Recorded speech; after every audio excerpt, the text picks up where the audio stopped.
La la la. Nandyan pala kayo mga bata. Alam niyo ba, may kwento ako sa inyo. Sa isang payak at tahimik na baryo, naninirahan ang mag-amang sina Tatay Arnold at si Emma. Magkahalo ang hirap at saya sa kanilang araw-araw na pamumuhay. Subalit, ang pagmamahal ng ama sa kanyang anak ang laging nagbibigay ng lakas kay Tatay Arnold upang magsikap. Dahil sa kanyang pagsisikap, nagagawa niyang bigyan ng magandang kinabukasan si Emma. Mga bata, tunghayan natin ang kwento ni Tatay Arnold at ni Emma. Halina at makinig kayo.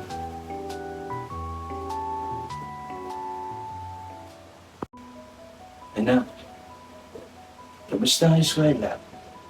Natulungan ka ba ng mga gamit na binili ko?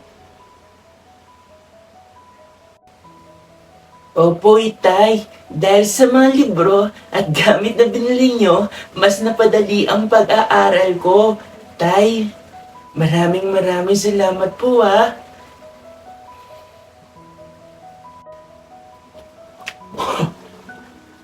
Mga bata, sa pamamagitan ng pagtsatsaga ni Tatay Arnold sa pagtitinda ng gulay at prutas sa palengke, nabibili niya ang mga pangangailangan ng kanyang anak gamit ang kanyang kariton at kaunting kapital.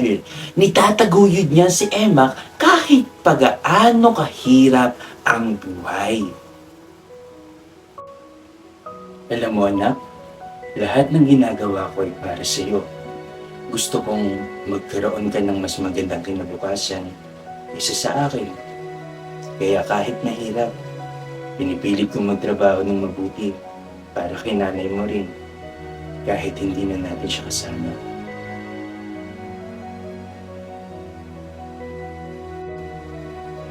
Opo, Itay. Naiintindihan ko po ang mga sakripisyo ninyo. Kaya nga, mas lalo ako nagsusumikap sa pag-aaral para hindi masayang ang mga ginagawa nyo para sa akin. Salamat po, Itay ah. Salamat po sa lahat ng mga tulong ninyo. Nangarap si Emma na makapagtapos ng kanyang pag-aaral upang maiahon ang kanyang pamilya sa hirap. Dahil sa inspirasyon na binibigay ng kanyang ama, patuloy siya nagpupursigi sa kanyang mga aralin. Mga bata, kailangan gayahin natin si Emma na may pagsisikap sa kanyang sarili upang sa gayon ay makaahon sila sa kahirapan at mapagtagumpayan ang kanyang pangarap. Itay, minsan po ba hindi kayo napapagod?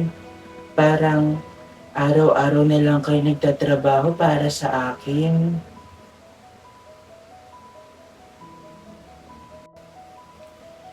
Sa totoo lang, napapagod din anak. Pero sa tuwing nakikita kitang masaya at nag-aaral ng mabuti, nawawala lahat ng pagod ko. Para sa iyo anak, gagawin ko ang lahat para sa kinabukasan mo. Kahit nahirapan ako, ayos lang sa akin. Gamit ang mga aral na natutunan mula sa kanyang ama, si Emma ay lumaking mabuti, may takot sa Diyos at may malasakit sa kapwa. Dahil sa gabay at pagmamahal ni Tatay Arnold, naging matatag si Emma at nagtagumpay sa buhay. Hala, ang galing-galing talaga ni Emma, mga bata. Ating giyahin si Emma dahil napapagtagumpayan niya pala ang kanyang mga pangarap sa kanyang sariling pagsisikap at sa tulong ng kanyang ama. Itay, pangako ko po, balang araw, hindi niyo na kailangan magtulak ng kariton at magtrabaho ng mabigat.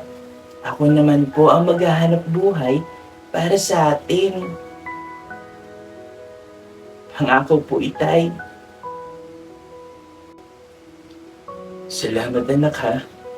Iyan ang isa sa pinakamagandang regalo para sa akin. Ang makita kang nagtatagumpay sa iyong buhay. Anak, lagi mong tatandaan na mahal na mahal kita at hindi ako magsasawang tulungan ka. Dito lang palagi si tatay para sa'yo. Huwag mo kakalimutan na. Gagawin ko ang lahat para makapagtapos ka. Mahal kita, anak. Tay, mahal na mahal din po kita. Nandito po ako palagi para sa inyo.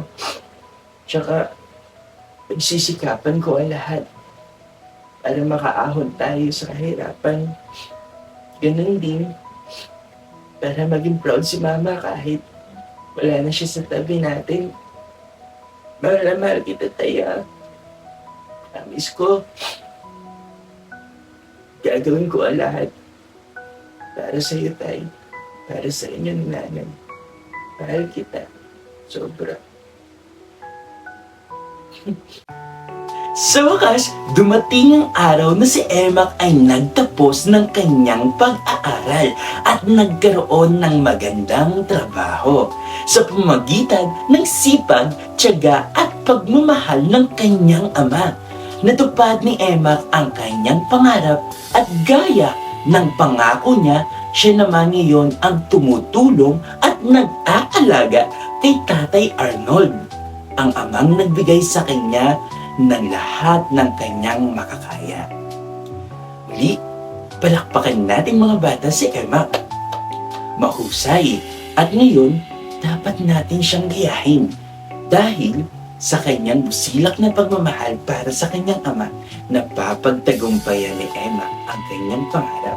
Maraming salamat din kay Tatay Arnold dahil sa tulong niya sa sipag at tiyaga ni Tatay Arnold, napagtagumpayan ni Emma ang kanyang pangarap.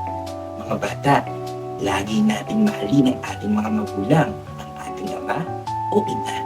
Dahil alam naman natin na sila lang din ang ating kalamay sa hirap at ginawa. Maraming salamat sa inyong pakikinig at panonood mga bata. Hanggang sa muli. Paalam!